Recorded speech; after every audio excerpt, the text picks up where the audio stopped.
کائنات کی وسعتوں کی کھوج۔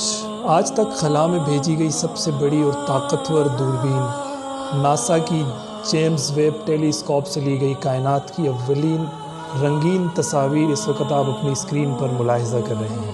یہ اس صدی کا سب سے بڑا سائنسی منصوبہ قرار دی جانے والی ٹیلی اسکوپ کی تیاری میں $10 ارب کی خطیر رقم اور تقریباً 30 سال لگنے کے بعد کا نتیجہ ہے۔ BBC کے مطابق ناسا کے منتظم بل نیلسن کا کہنا ہے کہ روشنی 1,46,000 میل فی سیکنڈ کی رفتار سے سفر کرتی ہے، اور جو روشنی آپ ان تصاویر میں دیکھ رہے ہیں وہ 13 ارب سال کی مسافت طے کر کے یہاں تک پہنچی ہے، اور ہم اس سے بھی پیچھے جا رہے ہیں کیونکہ یہ تو صرف پہلی تصویر ہے۔ ہم تقریباً 13 ارب سال پیچھے تک جا رہے ہیں، اور ہم جانتے ہیں کہ کائنات 13.8 ارب سال پرانی ہے، تو دراصل ہم کائنات کے آغاز پر پہنچ رہے ہیں۔ تحقیق کے مطابق جیمز ویب ٹیلی اسکوپ کو گزشتہ سال 25 دسمبر کو یورپی خلائی ایجنسی کے کورو خلائی پورٹ سے خلا میں روانہ کیا گیا تھا۔